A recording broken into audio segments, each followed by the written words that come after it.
Welcome back, community, to another program with my dear friend Andrew Chen. Welcome back. Thank you for having me again. For this second segment.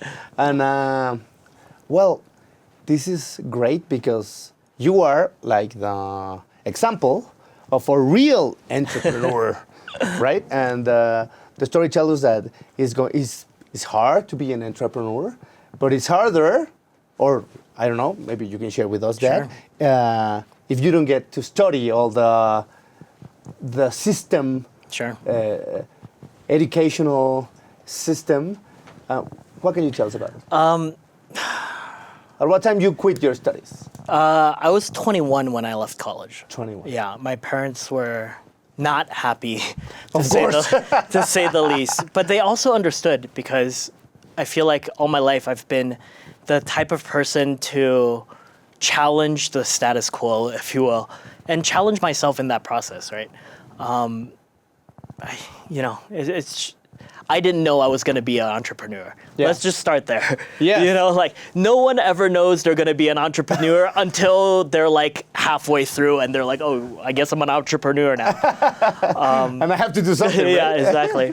I think there's a saying that goes, the hustler is required to start the business, but the hustler needs to die in order for the CEO to emerge. Okay. And I think that's the biggest sticking point of whether or not an entrepreneur either succeeds or doesn't, right? Am I choosing to work in the business or on the business?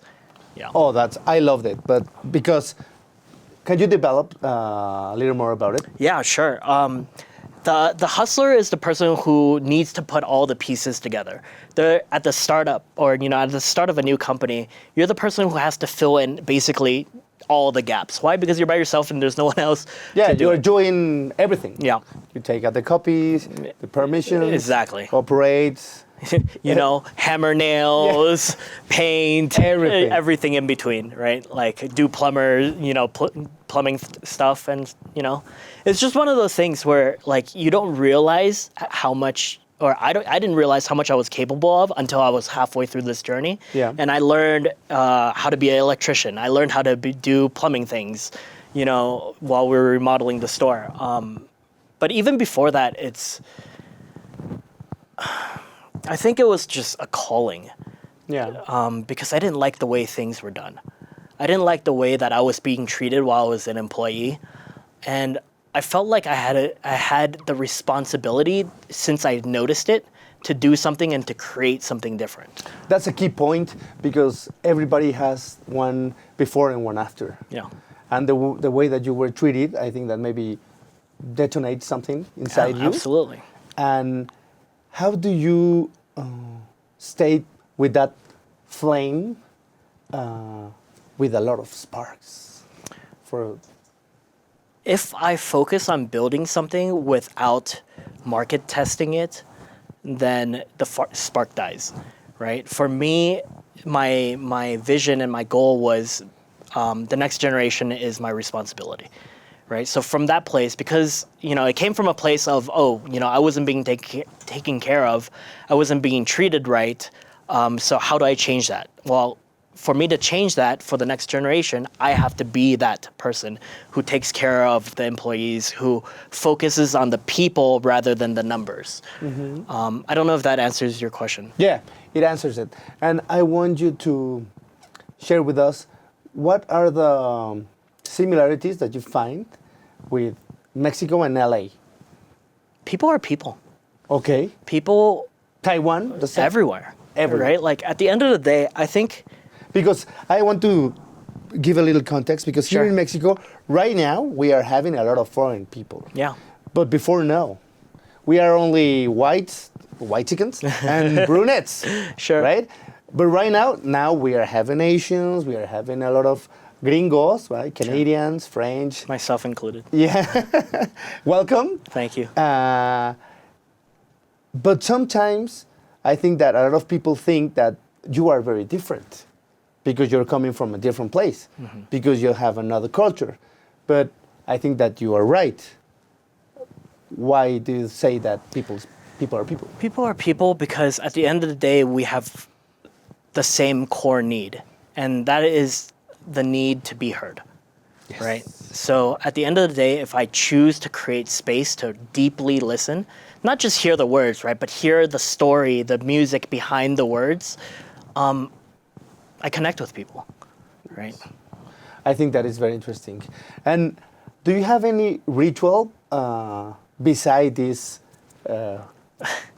Too many to count.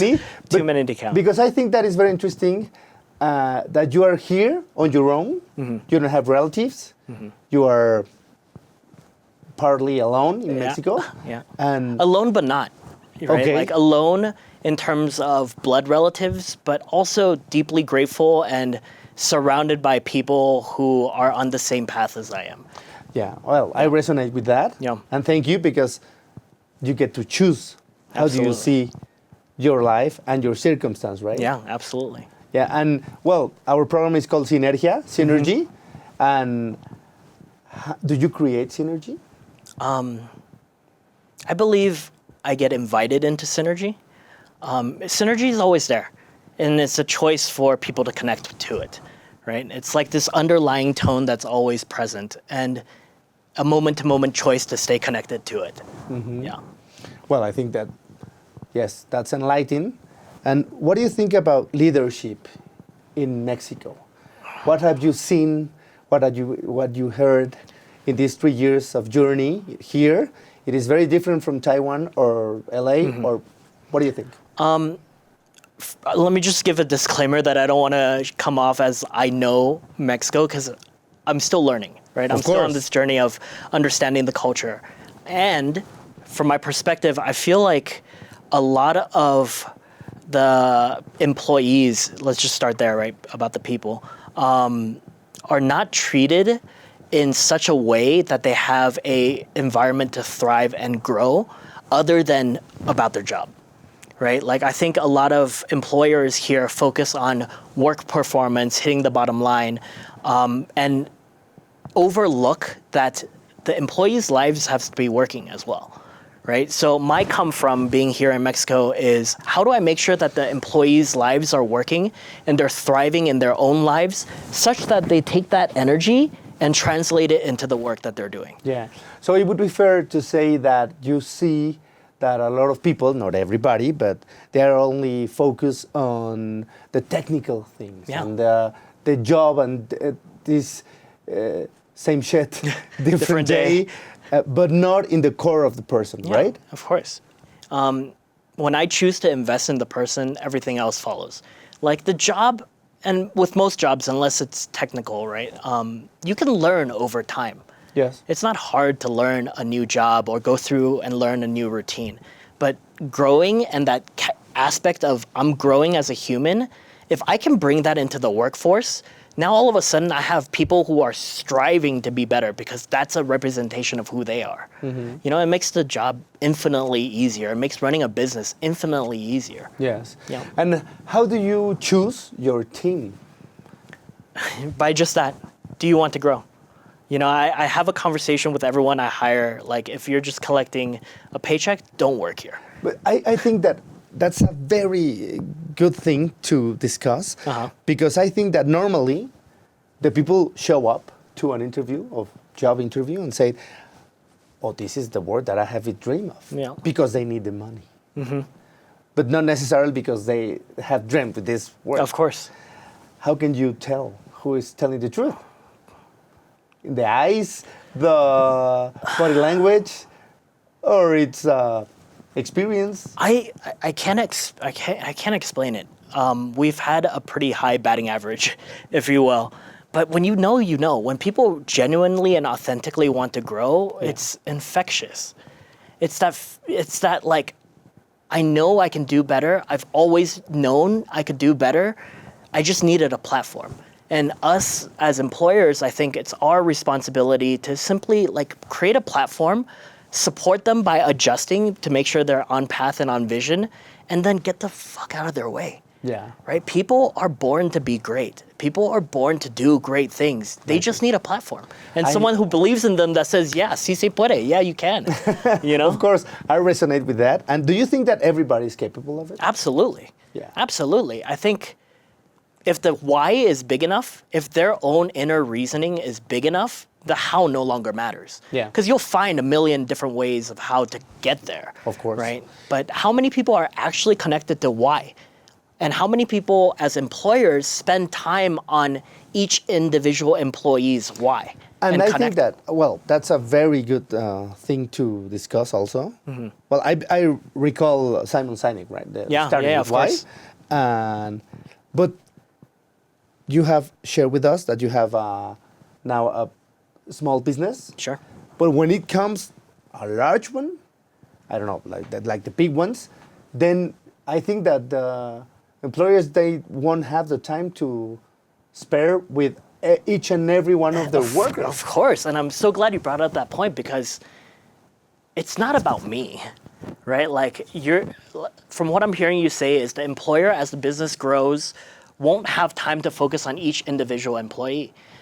And what I'm suggesting is that by doing it while you're small, you're creating the culture such that it's already ingrained in who you are as a culture. Right. So that when you do grow, the people who started from the bottom with you are now managers, they are instilling that culture for you. Yeah. You know, like the hustler has to die for the CEO to come out, and that's it. I don't want to be the person who is micromanaging and like looking at all the little details.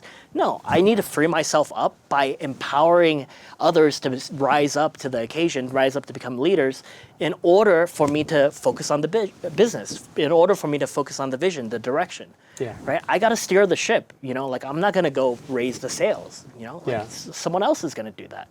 And by choosing to invest in humans and people, I have absolute trust because they know and they're on the same mission as I am. Yeah. Well, I really connect with that, and I think that in theory is great. Of course. When you get to a very big enterprise and then you realize that they don't have culture, like starting from that point, I think it's very complex and difficult. But Sure. that's why we have a lot of speakers and trainings and developing skills for that matters, right? Sure. And what is next? Before I get to what's next, can I just touch on one point? Of course. I think you're absolutely right. It's really challenging when you get to a big enterprise to continuously have that culture. And that's why it's important to fucking go for it. Yeah. You know, like, we can't just say because it's never done before, that's just the way it is. You know, when you get big, you lose sight of the people. No, it's actually an invitation for us to strive for it. Will we be 100%?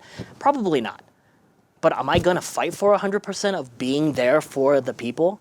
Absolutely. Yeah, at least die trying. Yeah. But trying. Yeah, absolutely. Right. You know, like even if I could just be 1% more, that's 1% difference. Even if I could just support one human on their journey to their own greatness. You know, like another thing I tell my employees is I don't want you to work as a barista for me forever. Of course. Like I want you to go off and do bigger and better things. And also utilize your time here to learn deeply about what you're capable of. Yeah. Utilize shaking a drink and tying into your own life on a reflection as a mirror of how you do one thing, you know? I love that. I love that. Who inspires you? Everybody. Everybody. Everybody. I operate from the context of I've loved you since before I met you. Let me find out why. And it just makes life easy.